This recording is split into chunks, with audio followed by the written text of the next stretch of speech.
तो कामना कर रही स्वयं, अपने पदाम्बुज को हमारे ओरोजों पर धारण करो, हमारे हृच्छय हमारे काम को शांत करो। ये सब क्या बात है? अरे ये ज्यादा से ज्यादा तत्सुख सुखित्व की भावना है। जैसे लोकम व्यवहार में किसी का मित्र आया बड़ा भूखा, किसी का मित्र बड़ा भूखा, क्षुधातुर, क्षुधा से व्याकुल क्षुधातुर किसी का मित्र आया, देख लिया मेरे मित्र को भूख लगी, भोजन बनाने में लग गया, मधुर मनोहर पकवान के निर्माण में। क्यों भाई, क्यों कर भाई, हमको बड़ी भूख लग रही है, 2 दिन से हमने खाया नहीं, इसलिए हम अपने लिए भोजन बना रहे हैं।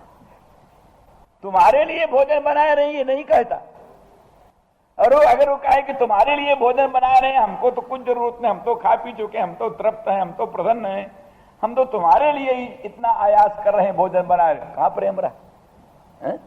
तो प्रेम कहां रहा? हम तुम्हारे लिए भोजन बना रहे हैं, हम निस्वार्थ हैं, हमारा कोई स्वार्थ नहीं, तुम्हारे लिए भोजन बना रहे हैं।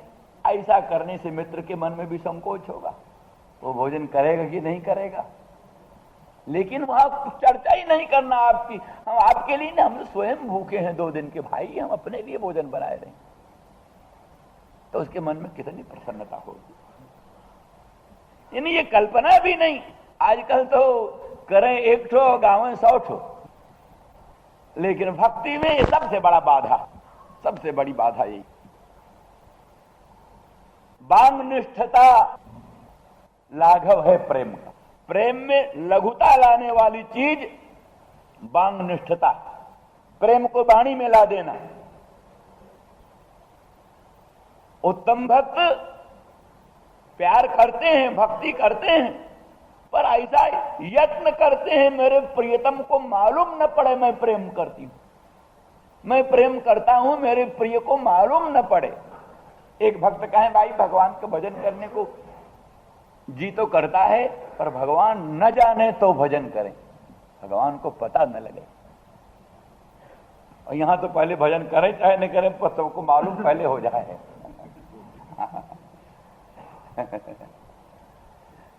दो संत एक जगह रहे थे, तो जब लोग चले वले जाएं तो संत माला लेके बैठे, चेला संत। तो गुरुजी ने कहा आप क्या जरूरत माला लेने की? जब लोग बैठते थे तब तो तू माला लेता नहीं, इधर उधर भटक रहा है, अब माला लेने की क्या जरूरत? मैं उसका मतलब माला तभी लेना चाहिए जब लोग बैठे हों।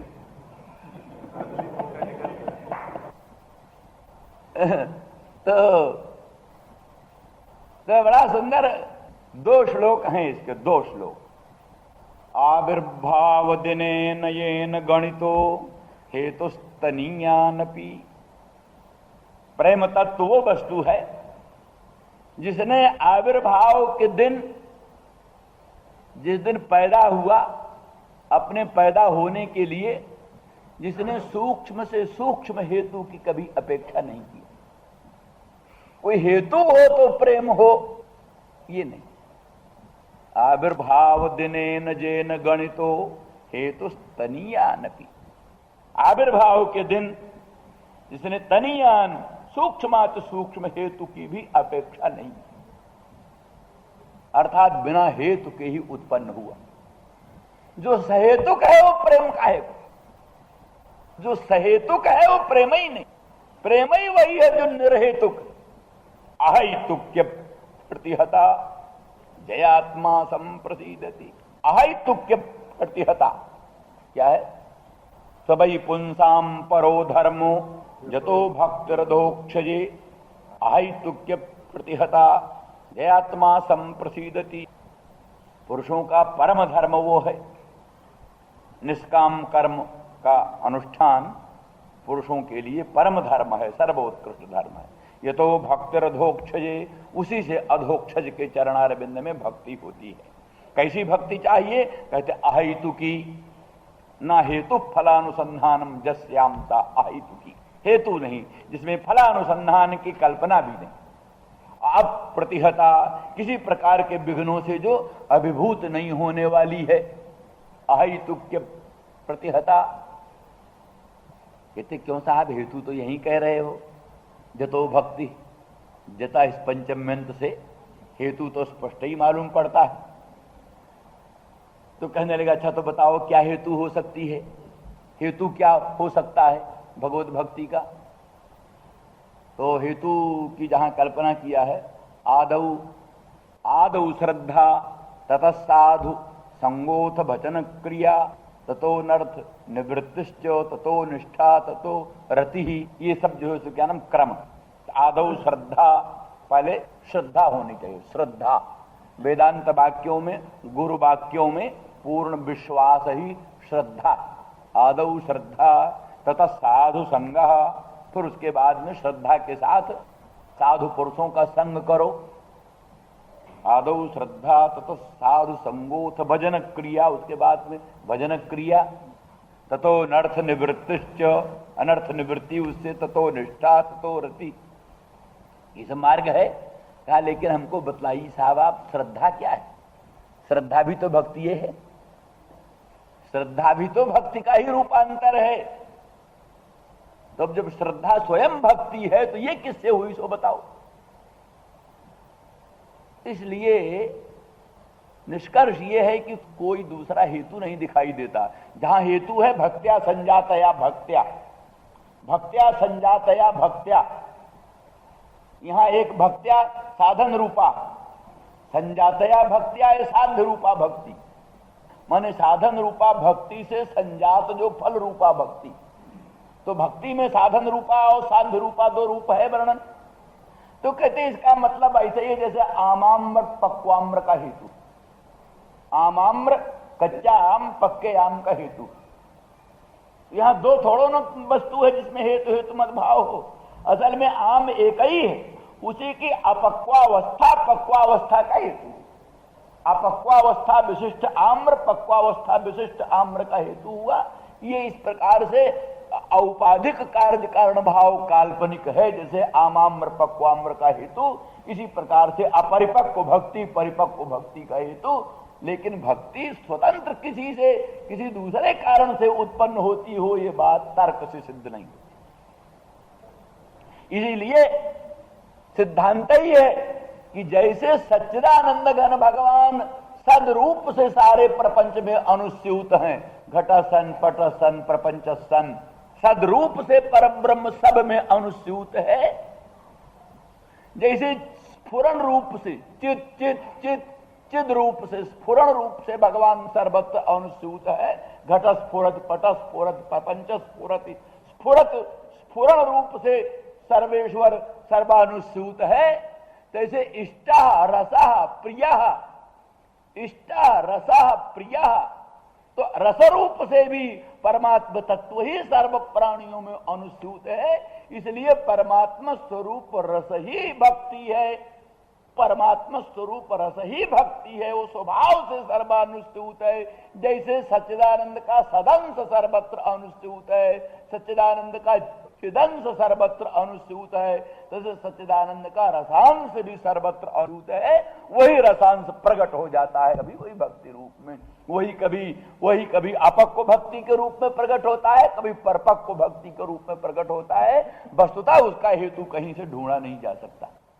इसलिए बहुत श्रेष्ठ बात है, आविर्भाव दिने न जेन गणितो हेतु तनीयानपि, आविर्भाव के दिन में जिसने तनीयान सूक्ष्माति सूक्ष्म हेतु को भी कभी नहीं ढूंढा। और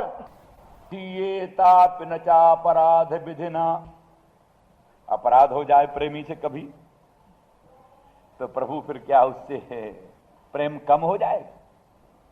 अगर किसी अपराध से प्रेम कम हो जाए तो प्रेम ही नहीं है, प्रेमाभास था, प्रेम नहीं। प्रेम की तो उत्पत्ति में कोई हेतु नहीं, निर्हेतुक प्रेम प्रकट होता है। और भीषण से भीषण अपराध हो जाने पर भी उस प्रेम में कभी क्षीणता नहीं है। तभी तो सोई कर तो विभीषण केरी, सपने हो सो न राम ही हेरी। मूल मंत्र ये, न स्मरत्यपकाराणाम शतमप्यात्मवत्तया, हजारों अपकारों को भी कभी स्मरण ही नहीं करते, ध्यान में नहीं लाते। क्यों? प्रेम का स्वरूप ही है। क्षीयेतापि न चापराध विधिना, अपराध विधि से उसमें क्षीणता नहीं आती, कभी क्षीणता नहीं आती। क्षीयेतापि न चापराध विधिना नत्यान जो वर्धते। खूब लंबी चौड़ी साष्टांग दान करो तो प्रेम बढ़ जाएगा, वो अपराध विधि से वो क्षीण नहीं होता, और बाह्य उपचारों से उसमें वृद्धि नहीं, बाह्य उपचारों से उसमें वृद्धि नहीं होती। क्षीयेतापि न चापराध विधिना नत्यान जो वर्धते। स्वरूप क्या है? कहते पीयूष प्रतिपादिन। पीयूष जो अमृत है, अमृत का प्रतिपादी, अमृत उसके सामने तुच्छ हो जाता है। जिस सौभाग्यशाली को प्रेम तत्व मिल गया, प्रेम रस का एक बिंदु भी जिस महाभाग्यशाली पुरुष को मिल गया, पीयूष अमृत क्या होता है उसके सामने? पीयूष प्रतिपादिन जगति दुख द्रोह। जगति का जो दुख है उसका द्रोही। जहां प्रेम तत्व का प्रादुर्भाव है तहां त्रिजगती दुख व्यक्त ही नहीं हो सकता। त्रिजगती दुख व्यक्त ही नहीं हो सकता, कभी सामने आ ही नहीं सकता। त्रिजगती का दुख उसके सामने आ ही नहीं सकता। वही जैसे सूरज के सामने अंधियारी रात्रि आई नहीं, तो शुद्ध प्रेम तत्व के सामने त्रिजगती दुख कभी व्यक्त ही नहीं हो सकता, प्रकट ही नहीं हो सकता।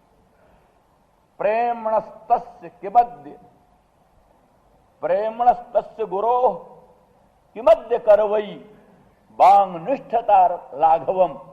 वो प्रेम गुरु तत्व, गुरु तत्व है।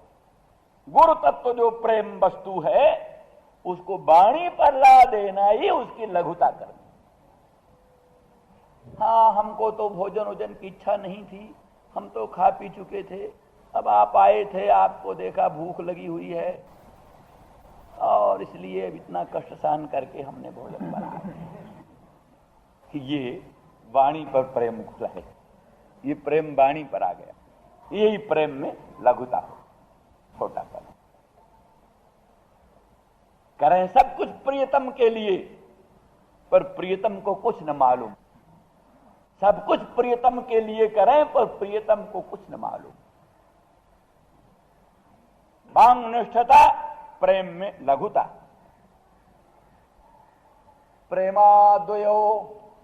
प्रेमाद्वयो रसिकयो रपि दीपएवो। प्रेमाद्वयो रसिकयो रपि दीपएवो।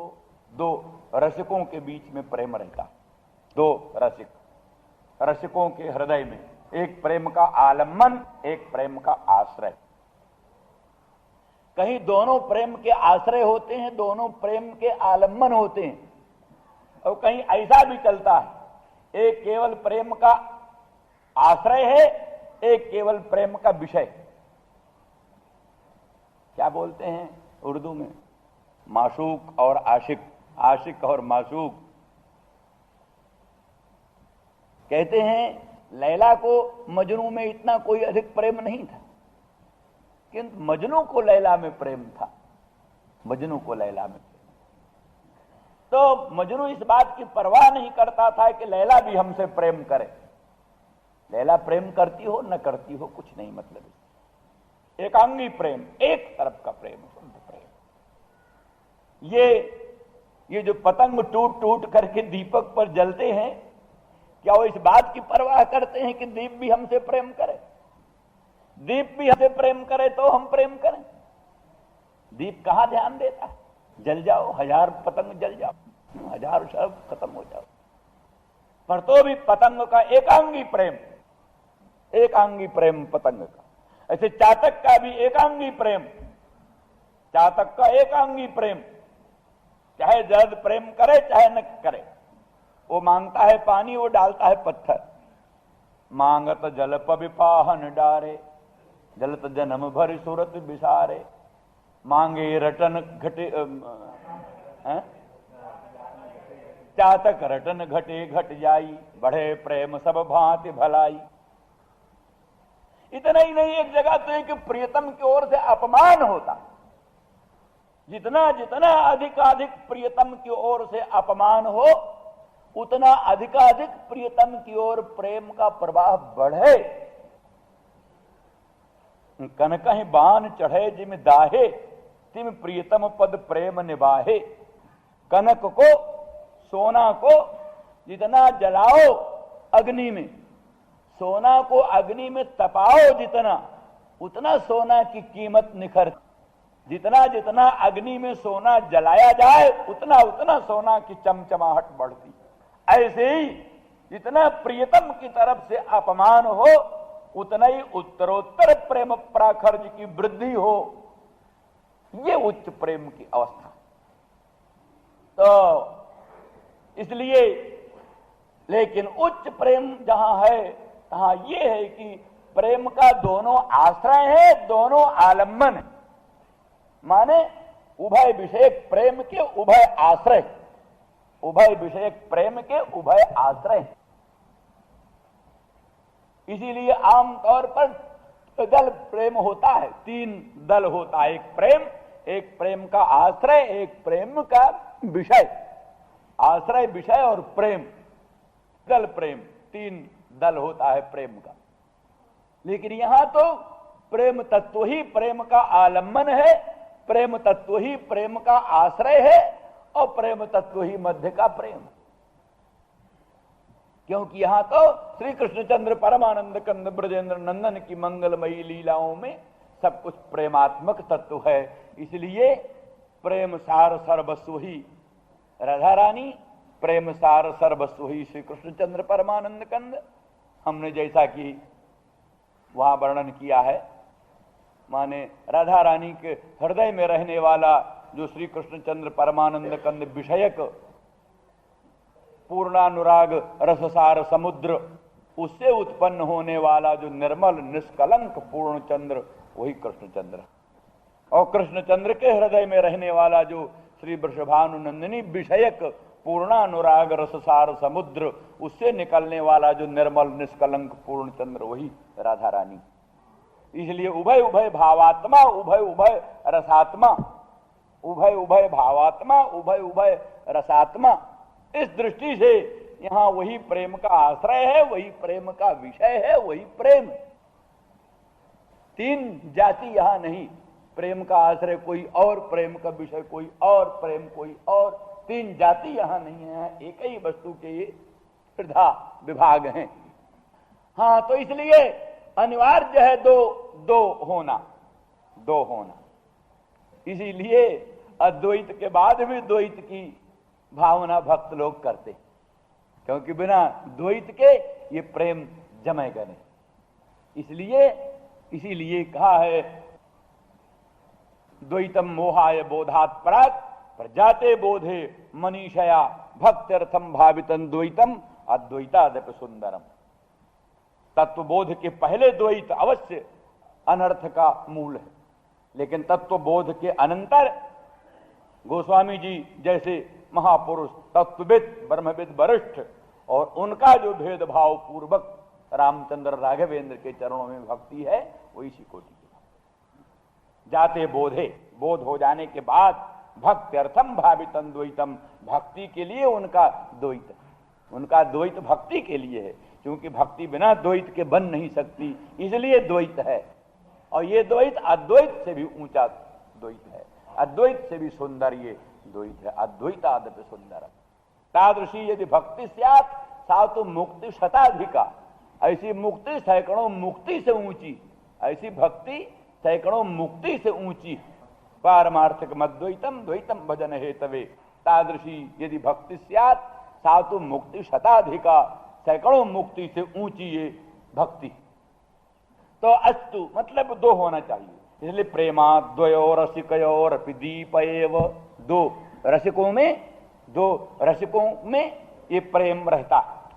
कैसा है प्रेम? इसको दीप समझो, दीपक। दीपक क्या करता है? हृदय भाषयति, हृदय रूपी बेश्म को, भवन को देदीप्यमान करता है, प्रकाशन करता है। दीपक जैसे भवन को प्रकाशन करता है, जैसे हृदय रूपी बेश्म को ये दीपक देदीप्यमान करता है, प्रकाशन करता है। और निश्चल में वो भाति, और निश्चल होकर के ये, निश्चल होकर के दीप, जैसे घर के भीतर कोठरी के भीतर दीपक होए, कोठरी के भीतर दीपक होए, तो निश्चल होकर के वो भवन का प्रकाशन करता है। पर द्वारादयम बदनतस्तु बहिष्कृतश्चेत्, उस दीपक को अगर बाहर निकाल दो, देहली पर ला दो दीपक को, हवा लग जाए तो उसमें निर्बात शीघ्रम अथवा लघुताम प्रयाति, तो बुझ जाएगा। घर के बाहर निकालोगे दीपक तो बुझ जाएगा, हृदय से बाहर निकालोगे प्रेम को, बुझ जाएगा, टोना लग जाएगा, प्रेम टोना लग जाएगा, प्रकट नहीं होना चाहिए। गुप्त प्रेम सखी सदा दुरैये, सदा छिपाने की चीज है प्रेम तत्व, व्यक्त करने की चीज नहीं। तो द्वारादयम बदनतस्तु बहिष्कृतश्चेत्, बदन रूपी द्वार से अगर बाहर आया ये प्रेम तो निर्बात शीघ्रम, जल्दी बुझ जाता, और ना भी बुझा तो लघुताम प्रयाति, लघुता तो जरूर आ जाती। जैसी उसकी जगमगाहट भवन के भीतर होती है, वायु से तो डगमगाने लगता, लघुता उसमें आ जाती। इस दृष्टि से गोपांगना ये नहीं कहती है तत्सुख सुखी, प्रियतम के सुख ही उनका सुख है, प्रियतम के सुख से पृथक उनका कुछ सुख नहीं, प्रियतम के ही सुख के लिए सब कुछ भावना है। पर ये कैसे कहें, इसको वाणी में कैसे लाएं? वाणी में लाएंगे तो लघुता आ जाएगी, इसलिए नहीं अपनी इच्छा प्रकट करती। श्याम सुंदर, हमारा हृदय काम से, कंदर्प से अत्यंत व्याकुल है, हम अपने हृदय की कामक व्याकुलता के निराकरण के लिए आपके पदाम्बुज को अपने ओरोजों पर धारण करना चाहिए। ये जो अपनी इच्छा प्रकट करना है, अपनी इच्छा बता दिया कि उनका तो मनसा वाचा कर्मणा कोई व्यापार ही ऐसा नहीं जो सुसुख के लिए हो, सुदुख निवृत्ति के लिए हो, सुदुख निवृत्ति सुसुख प्राप्ति के लिए स्वप्न में उनकी कल्पना ही नहीं उठती। केवल यही भावना है कि प्रियतम को सुख हमारे दिव्य सौंदर्य से, दिव्य माधुर्य से, दिव्य यौवन से, दिव्य भूषण बसन अलंकारों अंगरागों से हमारी प्रियतम मदन मोहन श्याम सुंदर को सुख पहुंचे। लेकिन फिर वहां अपनी ही इच्छा प्रकट करके, अपनी ही भावना प्रकट करके, अपनी ही उत्कंठा प्रकट करके और भावनाओं को उद्दीपित करना, भावनाओं को उत्तेजित करना। श्री कृष्णचंद्र परमानंद कंद के हृदय में भावनाओं को उत्तेजित करना, उत्तेजित करने की दृष्टि से ये कह रही हैं। सो उसी दृष्टि से जैसे भूखा है मित्र, लेकिन मित्र को, भूखे मित्र को भोजन कराने के लिए हम भोजन बना रहे हैं, ये कल्पना नहीं, हम स्वयं भूखे हैं, अपनी भूख की निवृत्ति के लिए भोजन बना रहे हैं। इस भावना से जैसे भोजन बनाने में प्रवृत्ति होती है, फिर उसमें मित्र को खाने में भी कोई एतराज नहीं होता। इस प्रकार से प्रियतम के लिए कोई एहसान हम नहीं कर रही हैं, हम तो हमें स्वयं कंदर्प व्यथा है, उसके निराकरण के लिए प्रियतम के पदाम्बुज को अपने ओरोजों पर विन्यास करना चाहती हैं। इस प्रकार की प्रार्थना करके अपने हृदय के उन्मूलन की प्रार्थना करके ये प्रभु के हृदय में भावों को उत्तेजित करती हैं। इस दृष्टिकोण से देखो, तब इसमें दूसरा प्रकाश पड़ जाए। इसलिए प्रणत देहि नाम पाप कर्षणम तृणचरानुगम श्री निकेतनम।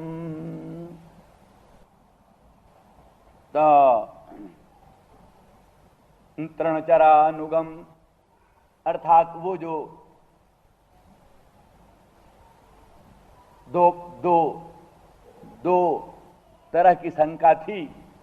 एक तो ये कि तुम अनभिज्ञा हो, अनभिज्ञाओं का संगम ठीक नहीं है, अनभिज्ञाओं के ओरोजों पर पदाम्बुज विन्यास ठीक नहीं।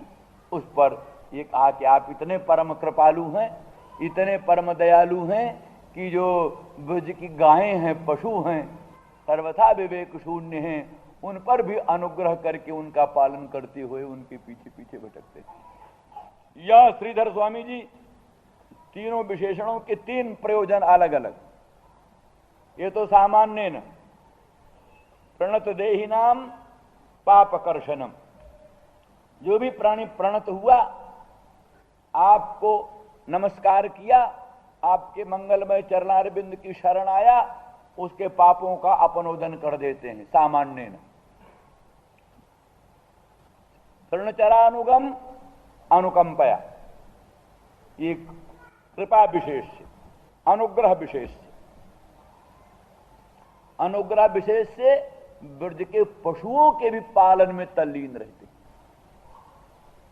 किसी भक्त मनुष्य के पालन में भगवान तत्पर रहे, ये तो एक ठीक ही है, किंतु पशु जो है, ब्रज के पशु, उनके भी पालन करने में अपने कोमल चरणारविंद से उनके पीछे पीछे चलते।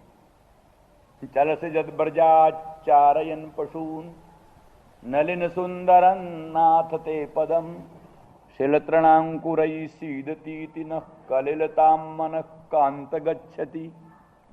हे कांत, कमल से भी कोट गुणित सुकोमल चरणारविंद, नलिन सुंदरम, नलिनादपि सुंदरम, नलिन जो कमल है, कमल से भी अत्यधिक सुंदर जो आपका चरणारविंद, उन निराभरण चरणारविंदों के द्वारा पादत्राण नहीं धारण किया भगवान ने, पादुका नहीं धारण किया, पनही पादत्राण नहीं धारण किया, निराभरण चरणारविंद के द्वारा गोचारण के लिए चले थे। नंदरानी ने कहा, बेटा पादत्राण धारण कर लो। हम उपासना करने के लिए जा रहे हैं ना, गाय हमारी इष्ट देवता है, इष्ट देवता तो पादत्राण नहीं धारण कर रहे हैं। गौओं ने तो पनही नहीं पहना, गौओं के पांवों में पादुका नहीं। तब गायें जब नंगे पांव जा रही हैं वन में चरने के लिए, तो हम उनके उपासक होकर पादत्राण धारण करके कैसे चलें? इसलिए पादत्राण नहीं धारण किया। विधिवत गौओं का प्रातःकाल पूजन करते थे, नैवेद्य निवेदन करते थे, टीका लगाते थे, माला पहनाते थे, आरती करते थे, साष्टांग दंडवत प्रणाम करते थे, तब गौओं को चराने चलते। गोपांगनाओं ने कहा, श्याम सुंदर तो बहुत दान लेते हो, दधी का दान, नवनीत का दान, और दान गलिये बना दिया है, दान गली, तुम्हारा दान बड़ा प्रसिद्ध हो गया है, इतने दान का प्रतिग्रह तुम पर लगेगा तो बहुत दान लेने का प्रतिग्रह भी तो होता है, उसका कुछ प्रायश्चित वायश्चित करते हो, गंगा नहाते वहाते हो कि नहीं? तो श्याम सुंदर ने कहा, सखी गोरज गंगा नहाती, गौएं चलती हैं तो गौओं के पांव से जो धूली उड़ती है, उसी धूली में हम नहा लेते हैं, गोरज गंगा का स्नान करते और गौओं का नाम जपते। काली धौरी धूमली गंगा जमुना आदि गौओं का नाम जपते हैं, गौओं का नाम जप और गोरज गंगा में स्नान, यही हमारा ऐसा दिव्य प्रायश्चित है कि सारे तुम्हारे दान का साफ का इसमें अंतर्वाह हो जाए। अलग कोई गंगा नहाने की जरूरत नहीं। तो अनुकंपा, अनुकंपा विशेष से तृणचरानुगम, श्रीनिकेतनम सौभाग्यातिशयेन, सौभाग्यातिशयेन, इन पदाम्बुज में सौभाग्यातिशय है कि श्री अनंत कोटि ब्रह्मांड की ऐश्वर्याधिष्ठात्री महालक्ष्मी इन चरणों में ही निवास करती। उसको जगह तो मिल गई वक्षस्थल में, लेकिन वक्षस्थल में उसको रहना पसंद नहीं आया, वक्षस्थल में रहना पसंद नहीं आया। उसने प्रभु के पदाम्बुज को ही अपना निकेतन बनाया, इसलिए श्री निकेतनम, श्री का ऐश्वर्याधिष्ठात्री महाशक्ति का निकेतन ये चरणारविंद। लिखा है ना, श्रीरजत पदाम्बुज रजश्चकमे तुलसिया लब्ध्वापि बक्षसि पदं किल भृत्य जुष्टम यस्यास्वीक्षण कृतेन स्वर प्रयासस् तदवद भयंच तव पाद रज प्रपन्ना। तो कहते हैं जिस पदाम्बुज रज को श्री ऐश्वर्य अनंत ब्रह्मांड की ऐश्वर्याधिष्ठात्री महालक्ष्मी जिस पदाम्बुज रज को तुलसी सपत्नी के संग में रहकर भी उसी को पसंद करती, निस्सपत्न वक्षस्थल को नहीं पसंद करती। माने सपत्नी रहित वक्षस्थल में रहना पसंद नहीं करती, क्योंकि सपत्नी तुलसी के सहित भी भगवान के पदाम्बुज में ही रहना पसंद करती है। इसलिए श्री निकेतनम, ये चरणाम्बुज श्री निकेतन है। एतावता सौभाग्यातिशय, कृपया तृणचरानुगम सौभाग्यातिशयन, ये क्या नाम, श्रीधर स्वामी की व्याख्या, सौभाग्यातिशयन श्री निकेतनम। और वीरजातिशयन फण फणार्पितम, वीरजातिशयन फण फणार्पितम, इतना वीर, इतना पराक्रम कि फणी जो है काली नाग के फणाओं पर, काली नाग के फणाओं पर आपने अपने पादार बिंद को अर्पित किया। वीर जी, ये तो प्रणत देहि नाम पापकर्षणम तृणचरानुगम श्री निकेतनम। शंका होती है गोपांगनाओं, ठीक है, परंतु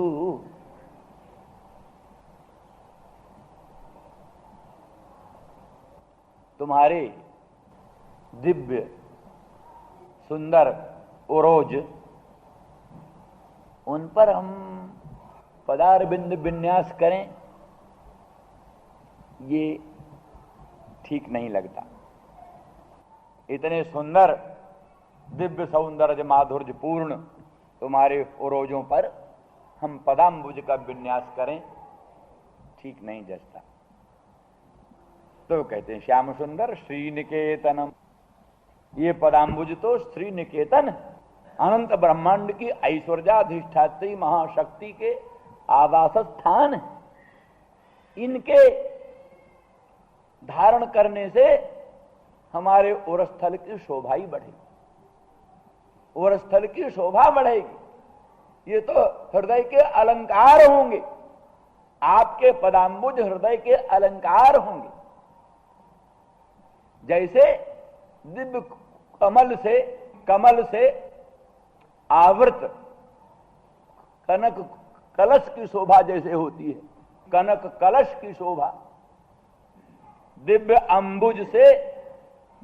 अंबुज से प्रावृत कनक कलश की शोभा जैसे होती है, ऐसे आपके पदाम्बुज से संप्रक्त उरोजों की शोभा ऐसे ही होगी जैसे दिव्य पंकज से समावृत कनक कलश के सिर पर तो कितना बड़ा अखंड भूमंडल का भार।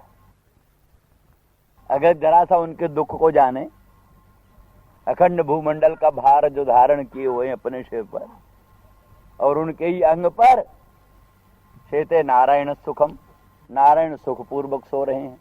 क्यों? लक्ष्मीवान है, इसलिए दूसरों की वेदना नहीं। लक्ष्मीवंतो न जानंत प्रायण पर वेदनाम, शेषे धरा भरा क्रांते शेते नारायण सुखम। अथवा श्री करग्रहम अनुकूलता में भी बोल रही,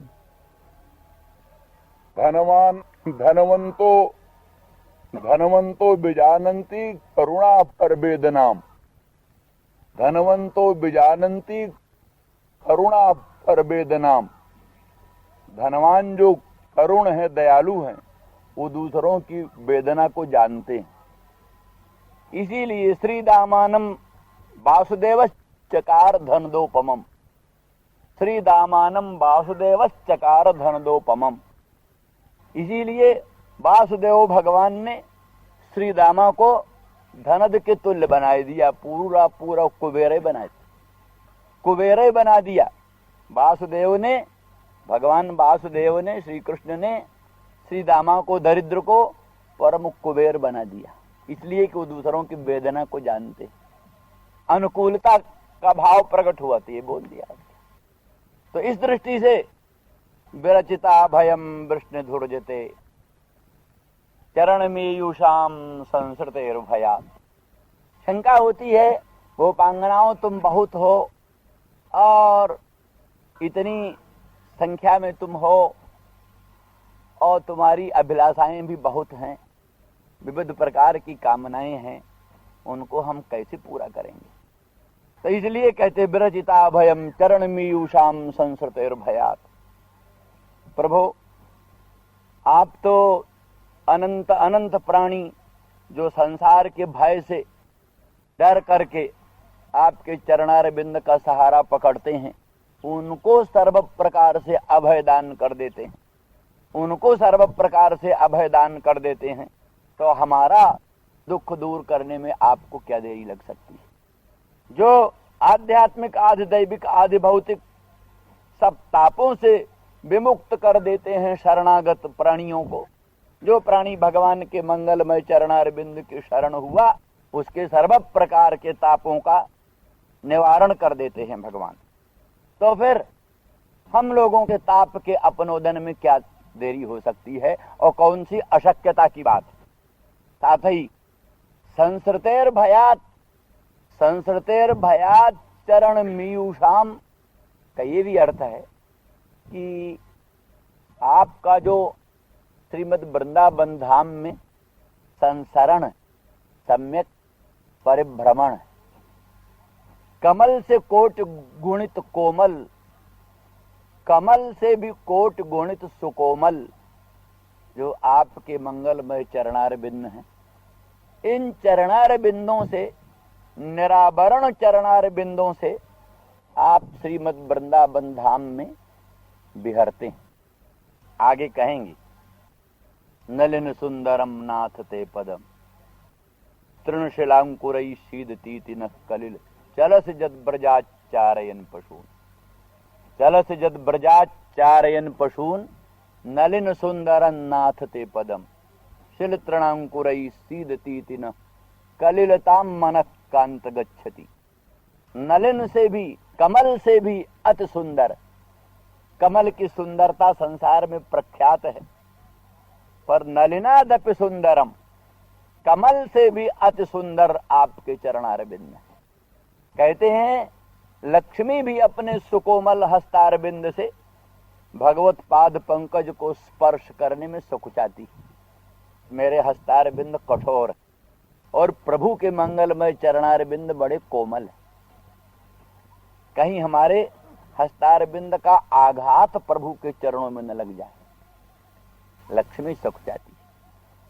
जो लक्ष्मी के हस्तारविंद इतने कोमल हो सकते हैं कि जिसके चरणारविंद बड़े कोमल है। मृदिमा की अधिष्ठात्री महालक्ष्मी, दुनिया में जो कोमलता होती है ना, कोमलता, मृदिमा की अधिष्ठात्री महालक्ष्मी बड़ी कोमल है। कितनी कोमल है?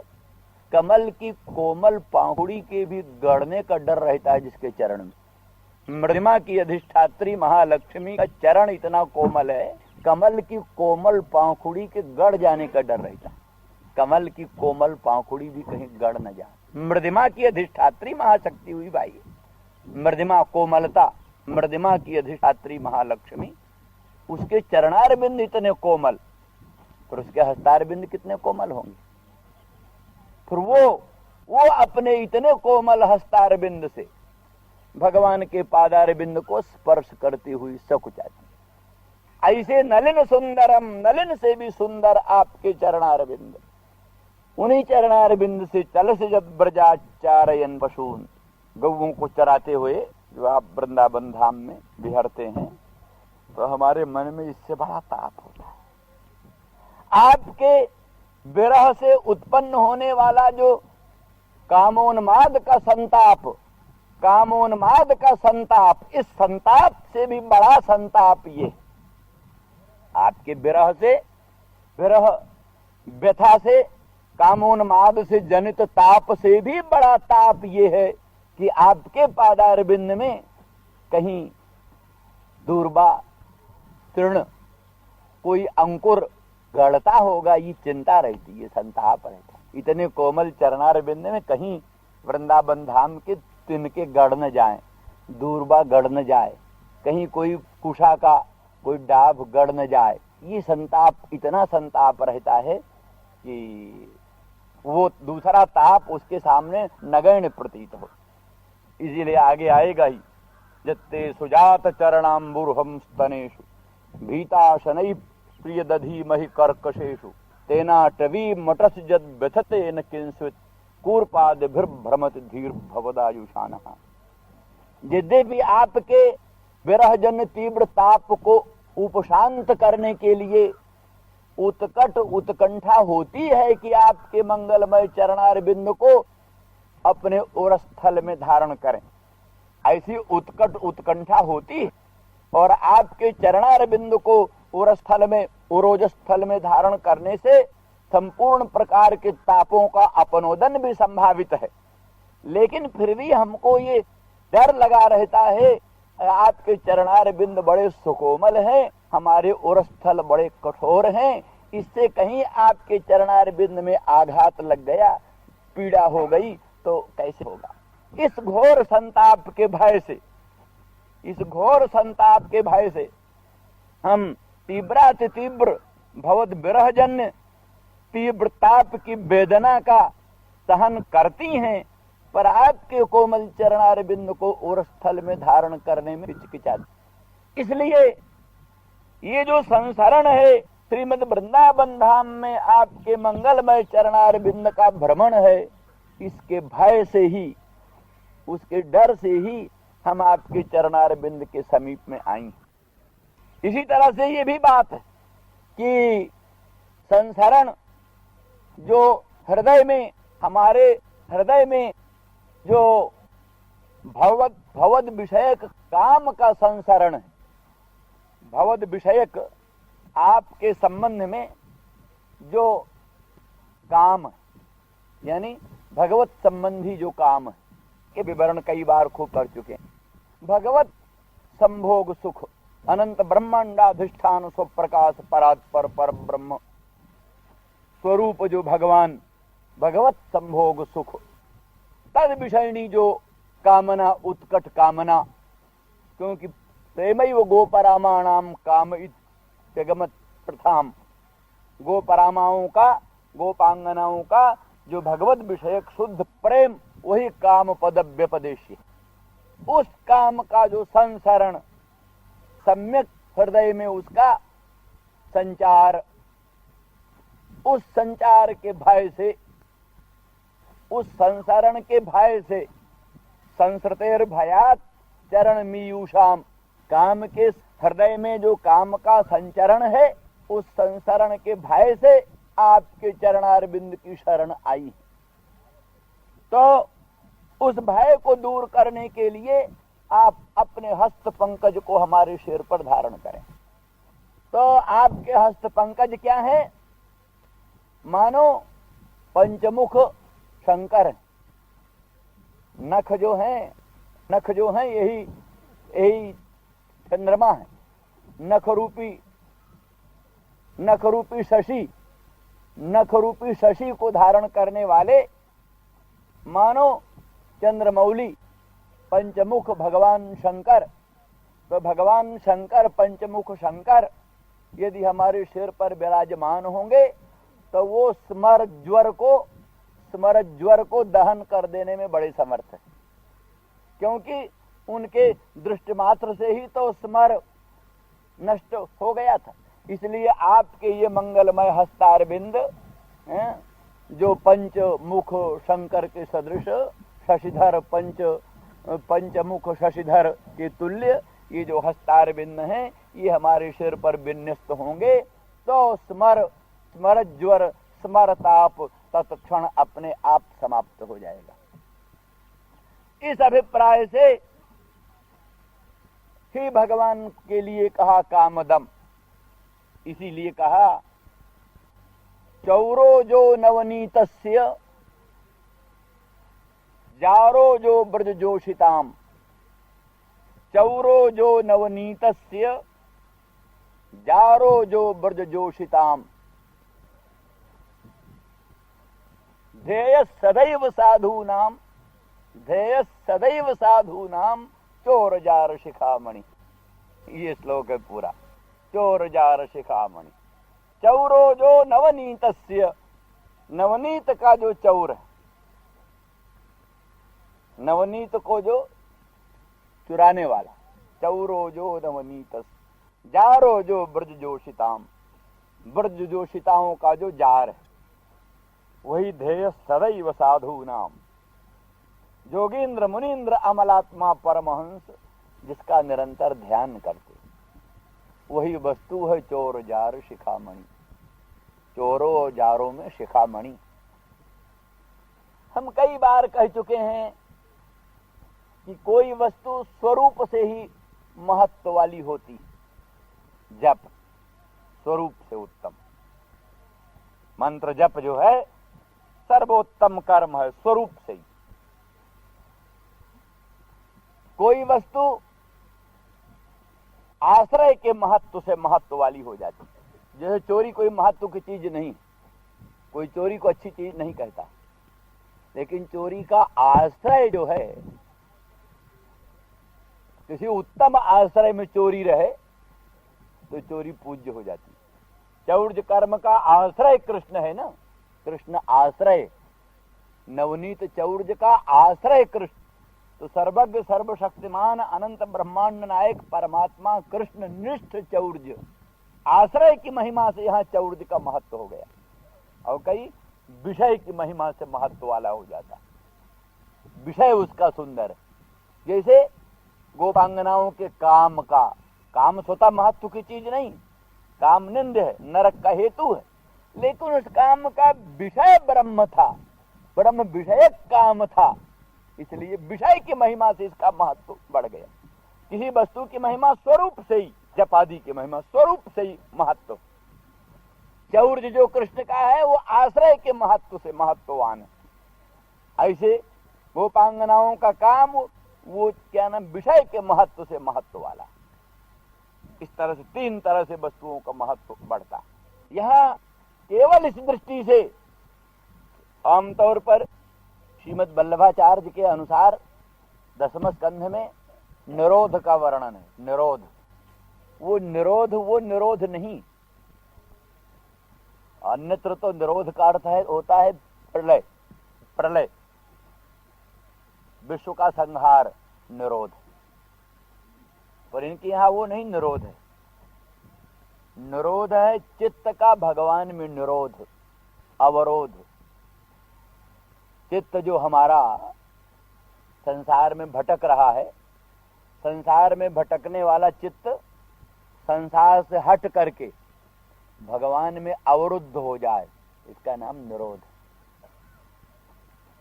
तो निरोध कई तरह का है। आसक्ति निरोध, प्रेम निरोध, आसक्ति निरोध और व्यसन निरोध। व्यसन निरोध, तीन तरह का निरोध होता है। प्रेम निरोध और आसक्ति निरोध और व्यसन निरोध। व्यसन निरोध, तीन तरह का निरोध। भगवान का मंगलमय स्वरूप में तीन बात है। एक तो सौगंधपूर्ण उत्पलाब्ज माला भगवान ने धारण कर रखा है। उत्पल की माला, कमल की उत्पल की माला, उत्पलाब्ज माला धारण कर रखा है।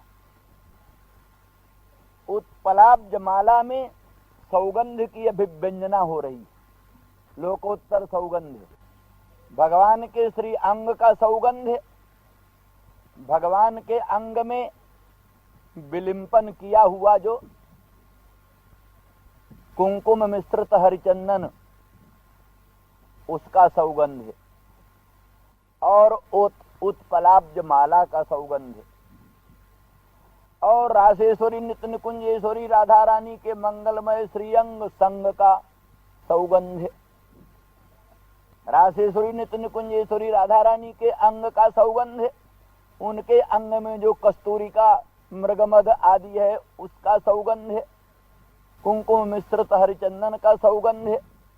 और दिव्य सौगंधपूर्ण मालाओं का सौगंध, फिर दोनों के सम्मिलन से एक अद्भुत नवीन सौगंध प्रकट होती। तो ये उत्पलाब्ज माला में वो संपूर्ण सौगंध प्रकट हो रहा है। तो सौगंध की अभिव्यंजना ज्ञान है। ज्ञान सत्व का कार्य है, सत्व का कार्य है। सत्व से वस्तु का बोध होता है, वस्तु का बोध होता है। प्रेम अनुकूलतया माने प्रियतम प्राणधन पर प्रेमास्पद के प्रति अनुकूलता का स्फुरण, आनुकूल्येन प्रियतम का संस्मरण, परमानुकूल्येन प्रियतम प्राणधन का संस्मरण। और इस इत्याकारक जो प्रेम की अभिव्यक्ति, शुद्ध प्रेम तत्व की अभिव्यक्ति, उस प्रेम तत्व की अभिव्यक्ति से जो मन का एवं विध भगवत स्वरूप में निरुद्ध हो जाना, ये कहलाता है प्रेम निरोध। प्रेम निरोध। इसके बाद में नवल कोमल आम्र पल्लव भी भगवान ने धारण कर रखा है। नवल कोमल रसाल पल्लव, बसंत आदिकों में वो बिल्कुल अरुण होते हैं, अरुण लाल अरुण होते हैं। कि अरुणिमा क्या है? रजो रागात्मकम विद्धि। रज जो है रागात्मक है, लाल है। वो जो चूतप प्रबाल अर्थात नवल कोमल आम्र पल्लव, उसकी जो अरुणिमा, वो अरुणिमा है रजोगुण। रजोगुण उस रज से क्या होता है? आसक्ति निरुद्ध होती है। प्रेम जहां तक होता है, प्रेम तो एक आदिम रूप है। प्रेम आदिम रूप है, अनुराग का प्राथमिक रूप, जहां ध्येय स्वरूप का भी पूर्ण रूप में परिस्फुरण होता रहता है। ध्येय स्वरूप का पूर्ण रूप में परिस्फुरण होता रहता है, उसमें अनुकूलता का भी स्फुरण होता रहता है, और उसके प्रति उसके अनंत सौंदर्य, अनंत माधुर्य, अनंत सौरस्य, अनंत सौगंध आदि को लोकोत्तर दिव्य गुण गणों का स्फुरण, अनुकूलता का स्फुरण, ये सब होता रहता है प्रेम। इस प्रेम भावना से जो मन का निरोध भगवान में है, प्रेम निरोध। आसक्ति में फिर एक ज्ञान विज्ञान धूमिल पड़ने लगते हैं। आसक्ति हो गई, किसी को किसी में आसक्ति हो गई, आसक्ति में फिर वो ज्ञान विज्ञान धूमिल पड़ने लगते हैं। फिर एक प्रकार की प्रेम में दृढ़ता, लगाव का अधिकाधिक विस्तार, आसक्ति, उस आसक्ति से, उसी आसक्ति की सूचना नवल कोमल आम्र पल्लव में है। और प्रकाश के बाद में कुलाल में हलचल होनी चाहिए, और हलचल अगर निरंतर हलचलें चलती रहे तो चीजें खत्म हो जाए। बढ़ई ने बसूला लिया और काष्ठ को छीलना शुरू किया और रुके नहीं कहीं हाथ, चलता ही चले तो काष्ठ खत्म हो जाए। इसलिए उचित प्रकाश, उचित हलचल और उचित अवरोध, यही तीन गुण है सत्व रजतम। सत्व का मतलब प्रकाश, रज का मतलब हलचल, तम का मतलब अवष्टम रुकावट। किसी भी विलक्षण कार्य की संपत्ति के लिए तीनों चीज चाहिए, प्रकाश चाहिए, हलचल चाहिए, रुकावट चाहिए। उचित प्रकाश, उचित हलचल, उचित रुकावट, यही तीनों के योग से कार्य बनता है। कोई भी कार्य करना हो तो सत्व रजतम तीनों गुणों का योग होता है। सत्व का प्रकाश, रज का हलचल, तम का अवष्टम्भ, ये तीनों के जुड़ने से किसी कार्य की संपत्ति होती है। तो जो अलौकिक कार्य है, दिव्य कार्य है, अपराकृत कार्य है, गुणातीत कार्य है, वहां पर भी जो कुछ भी कार्य होगा उस कार्य में प्रकाश होगा, वही सत्व कहलाएगा। उस कार्य में जो हलचल होगी वही रज कहलाएगी। उस कार्य में जो अवस्टम्भ होगा, रुकावट होगा, वही तम कहलाएगा। तो इस तरह से श्री गोपांगनाओं में, पूर्णतम पुरुषोत्तम श्री कृष्णचंद्र में, रासेश्वरी नित्य निकुंजेश्वरी राधा रानी में प्रकृति और प्रकृति के गुणों का सन्निवेश न होते हुए भी, जहां भगवदर्थ ही लीला, आत्मार्थ जो सृष्टि है, आत्मार्थ जो क्रीड़ा है, आत्मार्थ जो लीला है, उसमें भी जो विभिन्न लीलाएं संपन्न होंगी, उनमें भी वही प्रकाश की अपेक्षा होगी, हलचल की अपेक्षा होगी, अवस्टम्भ की अपेक्षा होगी। तो वो अवस्टम्भात्मक तम, वो चलकर प्रकाशात्मक सत्व, वो चलात्मक रज, वो सत्वरजतम होते हुए भी, सत्वरजतम होते हुए भी अपराकृत हैं, माने प्रकृति से अतीत हैं, प्राकृतिक जगत की चीज नहीं है, प्राकृतिक जगत से बाहर की चीज है। इस दृष्टि से ही यहां भगवत स्वरूप में जो बतलाया, उत्पलाब्ज माला से सत्व लक्षित हो रहा है और नवल कोमल आम्र पल्लव से रज उपलक्षित हो रहा है, और मयूर पिच्छ का जो मुकुट है, उसकी मयूर पिच्छ की जो श्यामलता, उसे तम लक्षित हो रहा है। इन तीनों के द्वारा भी भगवान में प्रेम निरोध का स्वरूप दिखाई दे रहा है, आसक्ति निरोध का स्वरूप दिखाई दे रहा है, और व्यसन निरोध का स्वरूप दिखाई दे रहा है। व्यसन निरोध, व्यसन आसक्ति से ऊंची की चीज है। व्यसन वही होता है जहां अनेक प्रकार का प्रयास करने पर भी निवृत्ति न हो। आसक्ति तक की निवृत्ति किसी तरह से हो जाती है। किसी को किसी में प्रेम हो गया, प्रेम की ही निवृत्ति संभव है। प्रेम के बाद आसक्ति हो गई, भाई पहले तो प्रेम था, अब तो आसक्ति हो गई, माने उसके बिना क्षण भर भी चित्त न रुके, उसके बिना चित्त क्षण भर भी नहीं ठहरे।